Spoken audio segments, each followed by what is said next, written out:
Straight Shift with the Car Chick, the podcast that's all about cars, buying, selling, fixing, and driving, and sometimes pretty fast if you're the car chick. Now, here she is. Hey everyone, and welcome to this Straight Shift. I'm going to apologize in advance if you can hear some rumming sounds in the background today. I don't know if they're going to come leak in through all my soundproofing or not, but my shrubbery guy is doing a backyard chainsaw massacre of all the horrible shrubbery that I have back here, just trying to do my part to help other small businesses stay afloat during these crazy times. And speaking of which, as much as I don't want to do a second podcast on this utterly depressing coronavirus topic, I have had so many people, including a lot of reporters, call me this week and ask, so what's the deal with buying a car during the coronavirus outbreak, and are dealers even open, and is there a way to do it safely? So since I have been answering these questions pretty much nonstop all week, I thought, really should just go ahead and do a podcast on it. I did a little kind of snarky short video on it that you can check out on my YouTube channel, which is easily accessible at www.carchick-tv.com or on the YouTube icon on my regular website, thecarchick.com. And I'll be putting out more videos next week. But I did realize that, I have a process for this because my business model has been virtual and designed from the get-go to minimize the customer's interaction and contact with the dealership anyway, just on general principles, because that's what makes car buying easier and more pleasant for them. So they just don't have to deal with the dealer. So it's really a perfect process for this type of crazy environment. We have just added some additional steps that the dealers are also adding. And I've been working with the dealers that I have good relationships with to make sure they're following proper safety protocols. And so I wrote this kind of coronavirus car buying process with my usual snarky attitude. I did it as a form of humor just to make people laugh. But then I realized, this is actually how we're doing it. So while it's a little snarky and designed to be funny, it's also 100% true. So I wanted to talk about car buying during this crazy time and how to do it safely. Because, the reality is, some people may need to buy a car. I've got a couple of clients right now whose, car either has died, of natural causes because it is just old and decrepit, or they were in an accident and their car was totaled. And so they actually need to buy a car right now so that they can get to the grocery store or they can get to their essential job because they work in government or they work in healthcare. And so buying a car right now is kind of an iffy thing, but it's also necessary for some people. So depending on where you live in the country, the first question I've been getting asked and that I've had to figure out myself is, are car dealers even open? And the answer is, it depends on where you live. Some places are under a stay-at-home, do not leave your house, shelter in place order. Charlotte just went under that order just a couple of days ago, and it's not the whole state of North Carolina. It is the city of Charlotte and Mecklenburg County, which pretty much are one and the same thing almost. And they have different rules. San Francisco is one of the first cities to implement that. They have much more strict rules. The whole state of Pennsylvania is under that, and they have very, very strict rules. New York, New Jersey, Connecticut, they are under those rules, and their rules are pretty strict. So it depends on how the stay-at-home order is written and what that municipality has determined is an essential business that needs to be able to stay open. Pretty much all across the country, it has been agreed that car repair facilities, so anybody that fixes cars, can stay open because that is considered essential to be able to maintain our transportation fleet, which is so critical right now because we're all having everything delivered. So those delivery vehicles need to be able to be maintained. People that are in essential jobs need to be able to get to those jobs, and most of them are driving because public transportation is at a minimum, and places like Charlotte, we barely have it anyway. So car repair facilities are open. The question is, does that apply to the sales side of the car business? And that's where it really depends. And there's a lot of ambiguity going on with that right now. I'm working with a client up in the New Jersey area, and I've been looking for a used car for her. And I'm finding that the dealers up there are closed. They have been told, nope, you cannot sell cars right now. You can fix cars, but you cannot sell cars. So we've kind of put all of her stuff on hold. Fortunately, she doesn't critically need a car right now, so we can just kind of wait and see how all this stuff shakes out and just pick it up when the restrictions are lifted and things are safer.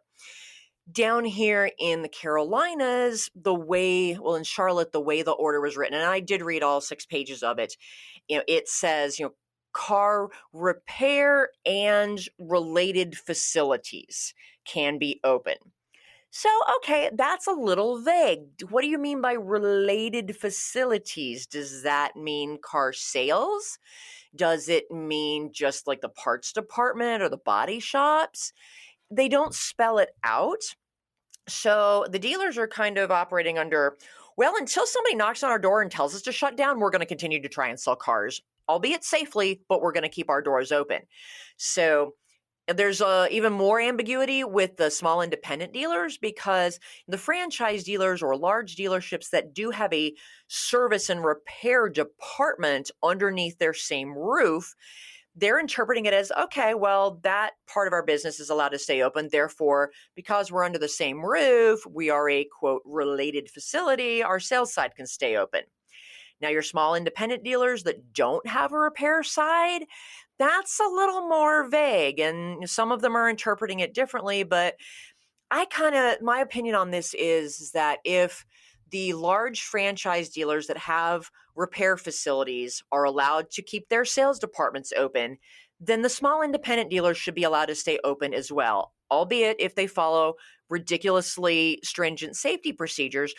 Because if you close down one type of dealership for car sales, but not another type, that's really not fair, especially since the smaller independent guys probably have a lot less of a financial cushion. And when they don't sell cars, it really hurts their bottom line and their income, because they are small business owners, just like I am, just like a lot of you are.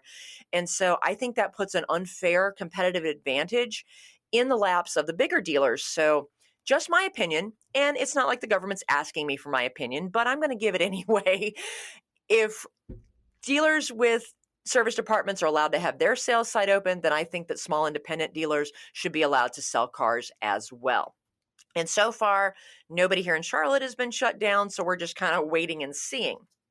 Well, with that being said, some dealers in other areas, they are not allowed to sell cars right now, like up in New Jersey and New York and Connecticut and Pennsylvania and San Francisco. So if you're in the market for a car, you need something, or you just, you want to buy something and you feel comfortable as long as everybody follows, very strict safety procedures, that you're okay with doing that, then you just need to check and see with your dealers in the area, are they open for sales and are they following safety protocols and are they changing their process to keep you safe? And that means that they're following what has always been the car chick car buying process. And I'm going to share this with you so that you know how I'm working with my dealers and kind of how I work all the time, minus some of the ridiculous disinfecting procedures. So here's what I've told my dealers. Step 1, you've got to disinfect the crap out of every millimeter of the car. I'm inside and out. I want every square millimeter of this vehicle cleaned and properly disinfected using products that the CDC says, yep, it'll kill this virus. So that's stuff that contains bleach, which, you don't really want to wipe down your car with bleach. Things with at least 70% isopropyl alcohol, and just follow the CDC's guidelines and disinfect the crap out of the vehicle. That includes all the inside surfaces, the knobs, the buttons, the seat belts, the steering wheel, the door handles, the outside door handles, and the keys. Twice. Let's just be safe. So normally my clients will go to the dealership for a test drive after I've made an appointment for them, and the dealership knows not to harass them and talk numbers and all that stuff. So right now what I'm doing is insisting that the dealers bring the car to the customer's home to do the test drive there. So the salesperson, after the car has been thoroughly disinfected and the salesperson has disinfected themselves, opens all the car windows and preferably dons some nitrile gloves, which most of us in the car business have a stash of anyway, and then brings the car to the client's house for that test drive. And if they want to bring an extra set of nitrile gloves to leave on the seat for the customer to put on to drive the car, even better. Or if you as a customer have nitrile gloves at home, put them on just to be on the safe side. And then the salesperson is going to leave the car running in the person's driveway or out in front of their house, and they will maintain a minimum 6 foot, preferably 10-foot distance from the client. They're not going to go with you on the test drive. They're going to just sit on your front doorstep and, enjoy 10 minutes of peace and quiet to themselves while the customer goes and test drives the car themselves. So when the customer comes back from the test drive, if there are any questions and you want to learn more about the car, the salesperson will stand a safe distance away and answer all your questions and tell you everything you ever wanted to know about the car. But again, we're going to respect the social distancing guidelines and probably err on the side of a few extra feet. Then the salesperson is going to re-wipe down the car and return to the dealership, where the dealership is going to disinfect the entire car yet again. And I'll do my normal thing, assuming they like that car. I'm going to do my thing and negotiate the whole deal like I normally do. I always do everything via phone and email and text messages anyway. It's not like I ever go to the dealership. And, then once we get a deal together, the client will apply for the financing online like we normally do.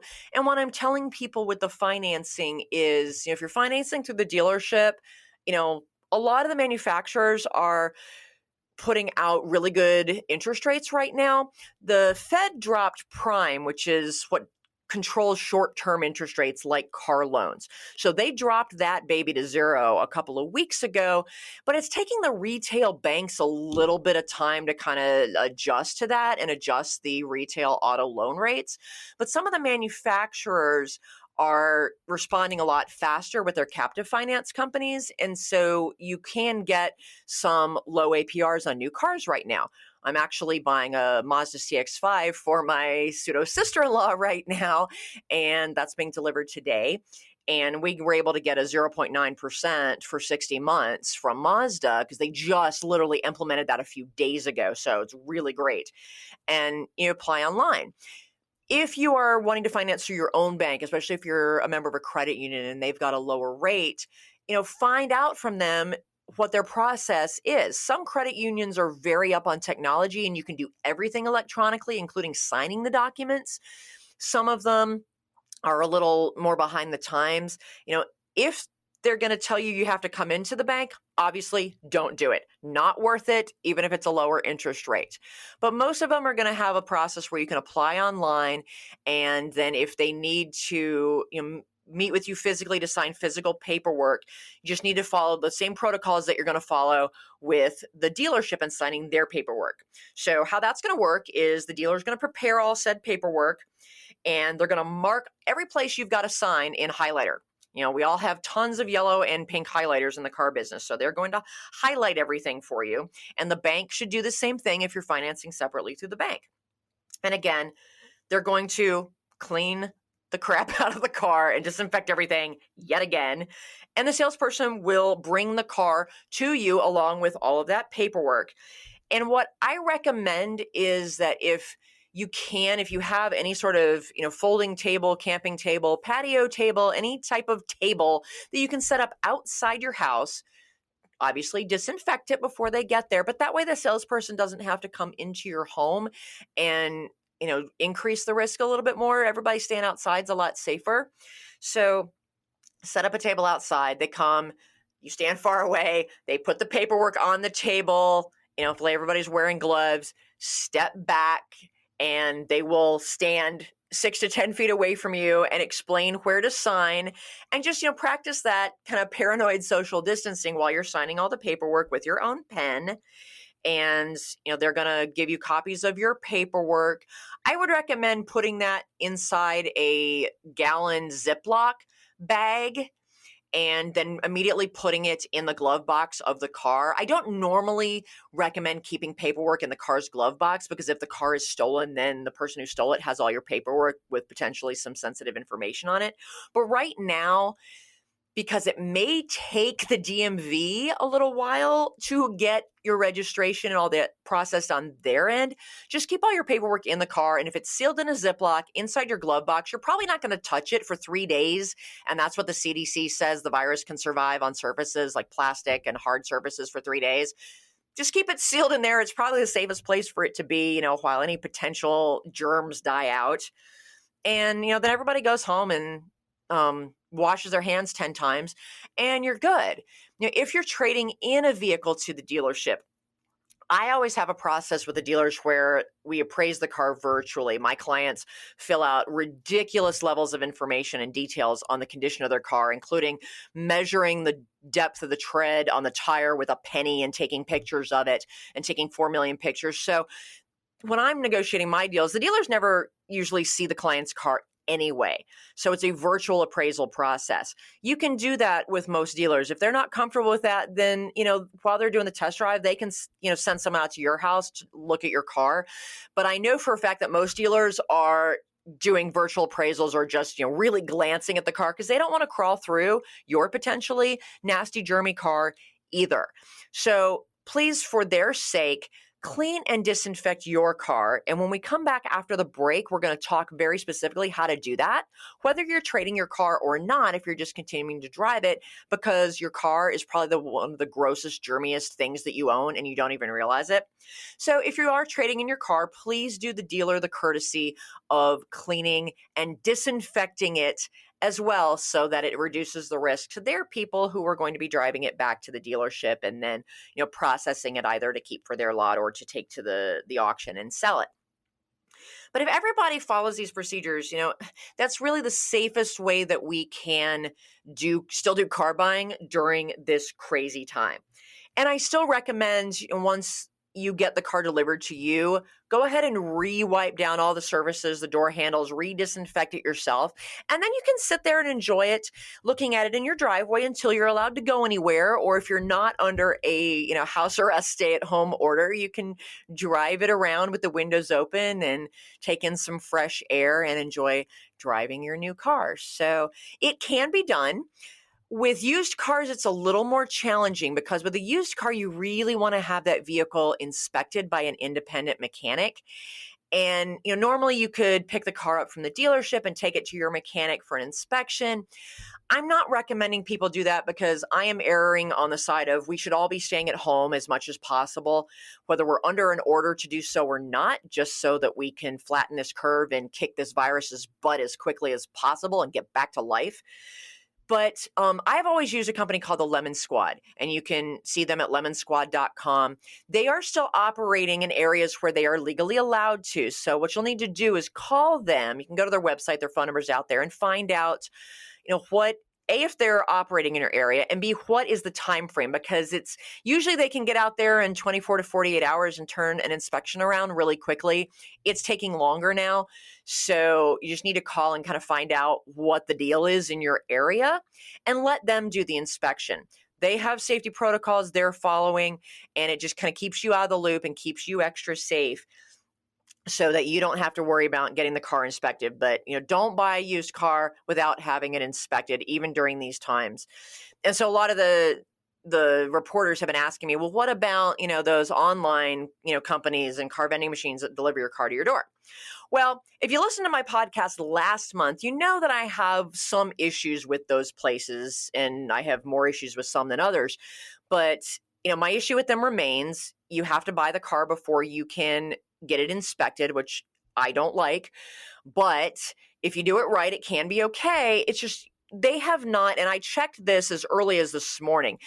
Most of them give you anywhere from 3 to 7 days to decide you don't want the car for any reason and return it. And that means that's your window for getting a mechanic to inspect the car. That's a pretty tight window under normal circumstances. Right now, that's really tough to be able to make that window, especially if you're relying on, a mechanic to come to your home to inspect it so that you don't have to take it anywhere and put yourself at risk. So, you're kind of taking an additional risk because it's going to be a lot harder to get that used car inspected in that short time window. And they have not expanded those windows, at least as of this morning when I checked 4 different companies and their websites, and they have not changed their process on that. They are also not able to deliver cars to certain geographies because of the way the stay-at-home orders are written, and they are not considered an essential business. And I know they are currently working with the governmental authorities in those areas to try and lift that, because obviously they still want to be able to sell cars. So that's kind of ongoing. But again, I don't believe in buying a used car without having it inspected by a mechanic first. So that's where that stands. All right. When we come back, we're going to talk about how do you properly disinfect your car, whether you're trading it in or not, because even if you're just driving it around right now, your car is probably more resembles a crime scene than you actually know. So after this, I'm going to go to my detail expert, Dr. Swirl Killer, to find out how to disinfect your car. We'll be right back.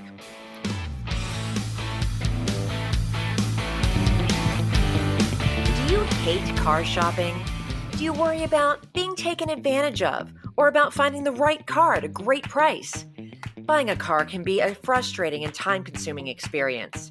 But what if you could get a great deal without having to do a ton of research, without having to haggle, and without the fear of buying a lemon? You can. As your personal car shopper, the Car Chick will help you pick the perfect car based on your unique lifestyle, budget, and personality. She'll handle all of the legwork and negotiating for you. All you have to do is sign the papers and take the keys. It's that easy. To learn how the Car Chick can save you time, money, and hassle on your next car purchase, give us a call at 704-248-8706. That's 704-248-8706. Or visit us on the web at thecarchick.com. Ah, the Car Chick is back for more Straight Shift. Hey everyone, and welcome back to The Straight Shift. Today we are talking about buying cars and taking care of your cars during this crazy coronavirus time. And I talked before about how you need to disinfect your car, especially if you're trading it into a dealer, just to keep them safe. But you should really disinfect your car no matter what, because cars are one of the grossest, germiest things that we own. Mythbusters did this several years ago where they tested out the average car, and they actually brought in a crime scene investigation team, and they used the luminol and the UV lights and all the crazy things. And most people's cars they found looked like a sleazy pay-per-hour motel room. So this is going to be good advice just in general to keep your car a little more sanitary, whether you're trying to prevent coronavirus or you're just trying to prevent any old normal germs during any time of the year. So, of course, anytime I want to know how to properly clean my car, I go to my dear friend John from Carolina's Finest Detailing, otherwise known as Dr. Swirl Killer. Hey, John, how are you? Hey, LeeAnn, I'm fine, thank you. So, it's one thing to clean your car, but disinfecting is kind of a whole nother level. And let's just be honest, how many times have you sneezed in your car and not bothered to wipe it down, much less disinfect it? I'll admit, it's happened. And so I kind of worry about what might be on Maggie's steering wheel and her dashboard. So what do we do to disinfect a car without destroying the interior materials? Absolutely. There's 3 terms that I want to talk about before we go any further. They're terms that are thrown around when we're talking about cleaning a car, but also disinfecting. And those terms are cleaning, sanitizing, and disinfecting. And especially now with everything going on, these terms are used interchangeably. When you hear detailers talking about it, the news, house cleaners and that. So the term cleaning is actively removing the surface dirt and germs, obviously, that are sitting on that dirt. Right. That's what we just normally do when we think about washing Correct. our car. We, wipe down the kitchen counter at night, depending on what you use. Yeah, that's just getting the dirt off. Then there's a Ab- whole nother layer of germs that stay there. Absolutely. And that brings us to sanitizing. So, sanitizing, in essence, is the act of removing, now that we've removed that surface dirt and bacteria, sanitizing is removing the germs and bacteria that are still present on the surface. And usually, and the next step is disinfecting. And disinfecting is, let's call it a stronger form of sanitizing. Disinfecting, usually you have to use a lot stronger chemical, and this is usually used to kill a really potent, germs. And like right now, we're talking about the COVID virus. Right. And it's a nastier bug than most because it can live on hard surfaces, metal, plastic for 3 days. Whereas most cold and flu germs, the CDC says, they can hang around for like 24 hours, but it's easier to kill them. This one is a little more stubborn.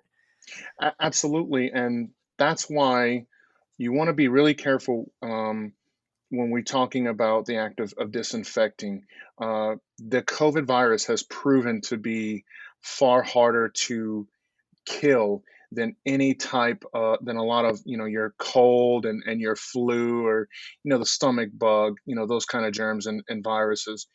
You have to use a lot stronger chemical, and a lot of those chemicals are actually harmful to the materials, can be harmful to the materials in your vehicle.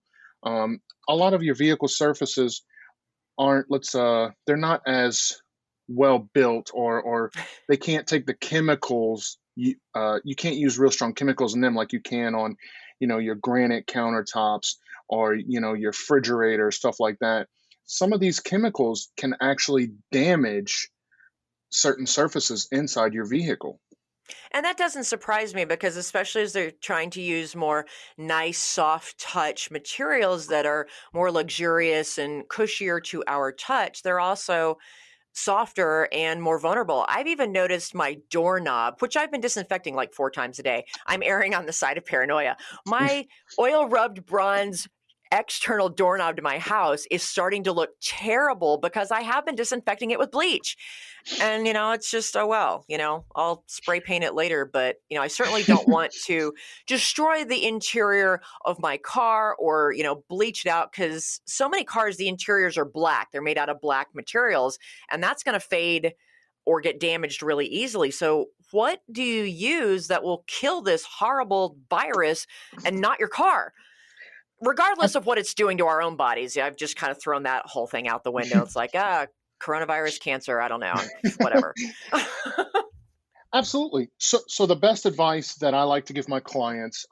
So before we start, these practices I'm going to give are not guaranteed to kill the COVID virus. What these practices are great for is cleaning and sanitizing the surfaces in your vehicle, which helps to uh, lower the chances of you spreading the virus, you know, from your vehicle to your fellow family members. And that it's mainly meant to lower the chance of spreading. Right, because even people who are under the, orders to stay at home under law right now, you still got to get food, and people are still going out to the grocery store when they have to, and that involves going to a public place, touching things there, interacting with someone at some distance, and then getting back into your car. And most people don't think about their car as being a place where this virus could, take up a temporary habitation and increase the spread of it. So, Absolutely. Some great practices to clean your vehicle first. I'm gonna A chemical that I love to recommend to my clients all the time is McGuire's Quick Interior Detailer. This chemical is nice. available Walmart, AutoZone, Pep Boys. It's a black spray bottle, and the label has a purple stripe. Gotta love And then McGuire's. you They've want been a to great company for decades. Absolutely. They're time tested product. We use a lot of professional grade McGuire's products in my shop on a daily basis. Um, Now, so we have this product, but you also want to use microfiber towels. So, due to the special nature of microfibers towels, they're actually able to lift germs and bacteria really well. Oh, So, I we didn't want even to know use that. That's cool. absolutely. So, we want to use microfiber towel, and microfiber towels can be found in the automotive aisle again, j- Walmart or your auto parts store. You can So, order a whole bunch of them from the Amazon Ferry. exactly, and they're really great for, I use them at home for cleaning at home, as well, just because of their special, cleaning properties. Yeah, that's all I use on my glasses. We have like a microfiber cloth designated for eyeglasses, pretty much every room in the house. Same here, and, ours get used daily. So now that we've got this chemical and we've got these towels, we wanna clean, right? Best practice technique for cleaning your surface, and McGuire's Interior Detailer is great to use on every surface of your vehicle other than glass and carpet. So you can use it on leather, all the plastics, your steering wheel, the armrests. You can use it on your uh, upholstered seats. So any Don't surface, if forget the you seat belt and then all the seat belt exactly mechanisms because we touch that all the time. your seat belt, not only the material but the latch where you latch it when you're sitting, everywhere. So the best practice to do is to those areas that are, let's call those uh, high impact areas, the areas that you touch every time you get in and out of your vehicle, your steering wheel, your control stalk for your windshield wipers and your turn signal, your shift knob, Oh, the people door don't touch the turn panel. signal every time, John. What are you talking about? Well, I guess I'm wrong in my assumptions there. In my case, the gear shift, so the shift knob. There you go. The seatbelt latch, the dashboard, your controls for the radio, and that. All these areas are areas that we need to clean before we try and sanitize them. So what's great about McGuire's Interior Detailer, you can use it. You can either spray it into the rag and wipe the surface, or you can douse the surface, um, and really scrub those areas. And for the little small knobs in that, pick up a spare toothbrush while you're at Walmart. You just need a little cheap one, and you can scrub the little, your window controls and the little knobs in that. All around all the little tiny buttons and stuff. Yeah, and this is great practice not only because we're worried about the spread of germs right now, but throughout the year. Uh, Normal cleaning just leads to, the overall better feel of your vehicle. It looks better. It feels better, and it helps to prevent the spread. Excuse me, inhibit the spread of germs and bacteria throughout the year. Right. Because not only do we're dealing with the COVID now, but like I said, when the stomach bug goes around and the flu and colds. So this common practice will help you throughout the year. Great. So, what do we do now that we have wiped it down with this magic stuff? And just so people know, just when we're mentioning specific products and brands and stores, nobody is paying us to do this. We don't accept any advertising like that. So we're mentioning these products simply because we believe in them, we use them, but they're not giving us any kickbacks or free products or anything. So that's my disclaimer. Ditto. I am not sponsored by any brand. No, we pay them to buy their products, so the money's going the other way.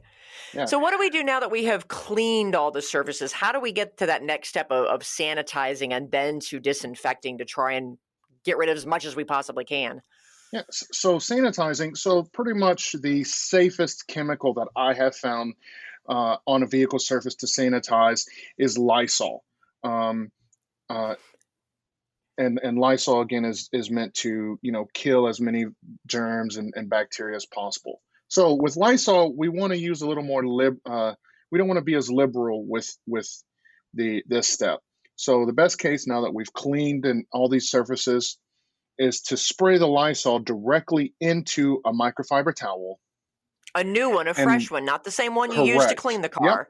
We want to use every step. We want to use clean towels, and these towels you want to clean after each use. And then I also want to stress, put gloves on and a mask if possible while you're performing um, these steps.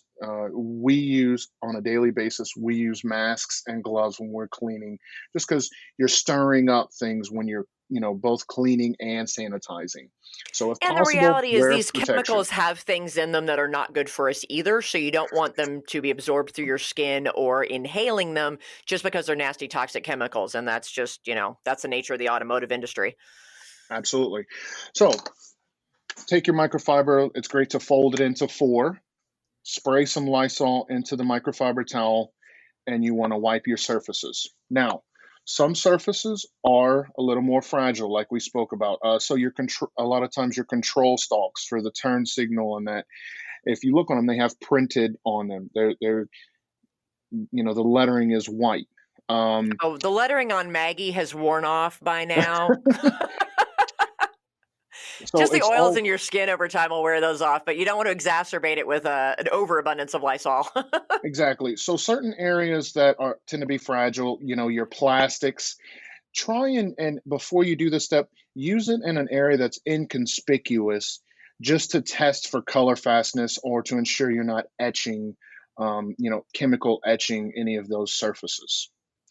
So now that we've cleaned, spray Lysol on a microfiber and just go ahead and wipe all those surfaces down. And then you want to follow up that Lysol wipe with a clean, dry microfiber and just do a final wipe. That just gets any residual. Correct. Yeah. It can just leave kind of an oily layer or just anything residual that's kind of sitting on there. Let's just wipe it down and get it all nice and dry and clean. There you go. Yeah. So we just want to, remove any residual or overspray. And that last step is just removing anything and not ensuring none of the Lysol would dry and maybe possibly etch or stain any of the materials on your vehicle surface. And this is why we buy the big pack of microfiber towels. That's right. We go through a lot of them. Yep. And then the last area we want to look at, and a lot of us don't realize it, is our carpet. Um, so we want to make sure vacuum your carpet as best as possible. Shop vacs are really affordable. Alternatively, I know a lot of the drive-through like Autobell, Wiki Wash, those guys, they offer a free vacuum with a car wash service. So vacuum your vehicle as best as possible, and then you can go ahead and spray Lysol onto the microfiber and wipe down your carpet as well. And the reason for that is, think about when you're in a vehicle and you sneeze. And, not only is it going all over the steering goes wheel and everywhere. that, It's so gross. correct, but it goes down onto the carpet at your feet as well. And then for you guys that have kids, sit in the back seat and look around. So Oh the my back gosh, of the yeah, that's going to be a seat, scary thing. How old correct. is your daughter again? You know this, John. No, I have a 6.5-year-old and a 2.5-year-old. Oh my gosh, I can't even imagine what they spew all over the back of your car. Yes. So it's, all the back of the seat, the door, all of those areas are also areas that you want to clean as well as sanitize with the Lysol solution. Yeah, because, they frown upon us just like coating the children in Lysol, but, I know most parents have contemplated that at least once. I've inhaled some over the last few days and I seem to be fine. So I would assume coating myself would be good to go. So what's that last step? Is there a final step that we can kind of take it into this, realm of disinfecting? So the last step, disinfecting, really, it's a step that we really want to tread lightly with. A lot. If you look at a box of, like I'm right now looking at a thing of disinfecting wipes. It's the Members Mark brand. There's the Clorox wipes and the Lysol wipes. So when you look at the back of these labels, there's directions to clean and then disinfect and sanitize, right? And usually with sanitizing, that requires leaving the surface wet for an extended period of time. Right, and the And CDC was saying that you need to let the surface remain wet for something like 30 seconds in order to have a chance at killing this nasty thing. That's a long exactly, time. it is a very long time. And that's there are a wide array of brands of these wipes, and none of us can guarantee uh, that these products won't negatively affect the surfaces on in your vehicle, especially the more fragile surfaces. Right. So, you know, the biggest thing we want to do is clean and sanitize. Disinfect, I always like to say, leaving these disinfecting chemicals on your car interior surface for a long extended period of time. That's something you want to do at your own risk. Right. Some areas can take it, your plastic kick panels and that. But when it comes to, I guess, more poor, softer, fragile areas, we want to be very careful with those.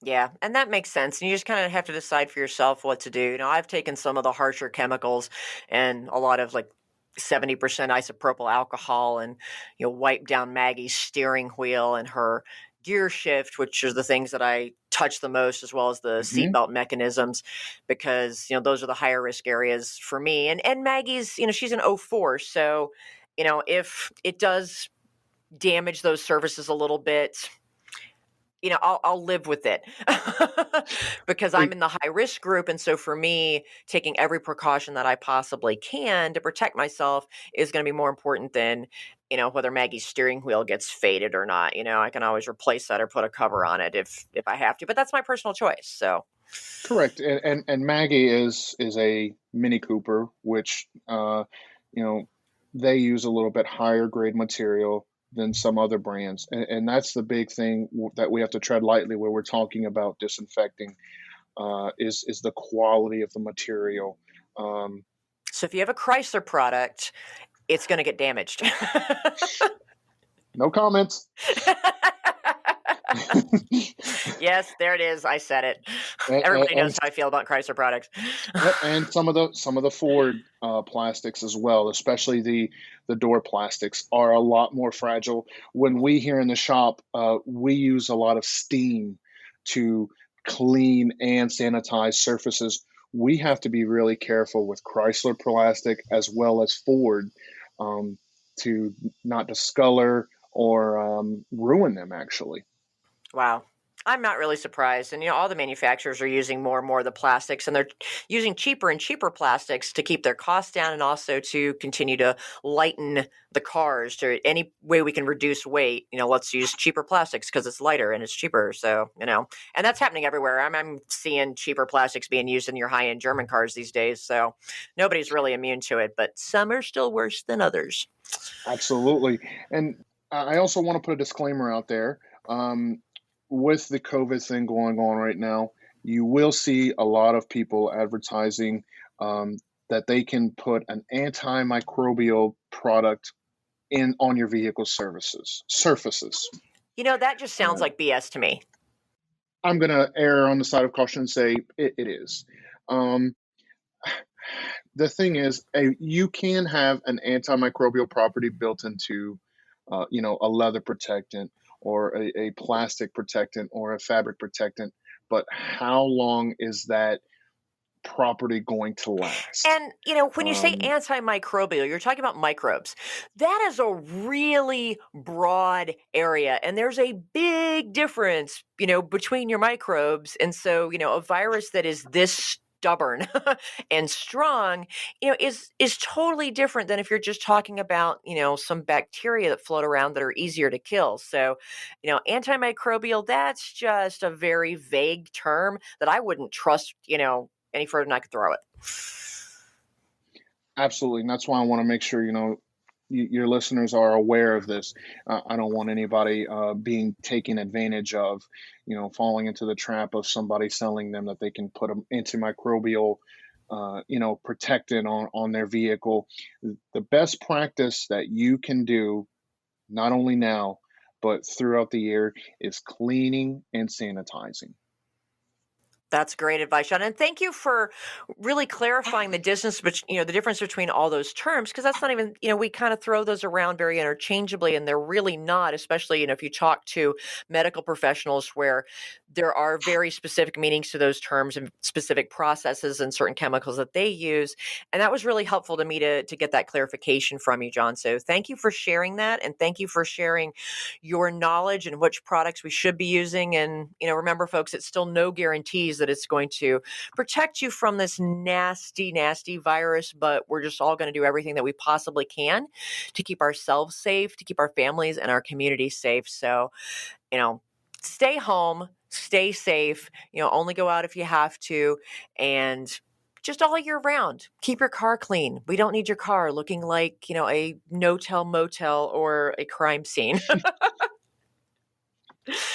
Absolutely. And again, if you don't feel comfortable to perform, these type of practices, feel free to reach out to me. I'm more than happy to, facilitate. We can take care of these practices for you. And we also, we have tools available to us as professional detailers that allow us to go a little further and a little deeper cleaning. So if possible, a lot of people that, elderly that have immune issues and that, don't be afraid to reach out to, myself or even a local detailer looking to really get your vehicle's interior clean. That's a great advice, John. And, John's located, here in the Charlotte area on the southeast side of town, and does pickup and delivery within a certain area. For those of you in other areas, just find out if you have a detailer in your area, find out what they're using, what their process is, if they can pick up your car, detail it, bring it back to you, handle the payment completely electronically, and make it a contactless process. But having your car professionally detailed is something that I recommend that you do on a regular basis anyway, if you can put that into your budget. But especially right now, it's just an extra step that, quite frankly, can't hurt. And right now, we've just got to do everything that we possibly can to keep ourselves and our families and our communities safe. So, John, thank you again. Please give my love to your family. You guys stay safe. And until next time, folks, I'm out of here. The Straight Shift Podcast is copyright LeeAnn Shattuck, The Car Chick, 2017. All views expressed by guest and or co-hosts are those of the guest and or co-hosts, and not necessarily those of LeeAnn Shattuck or The Car Chick.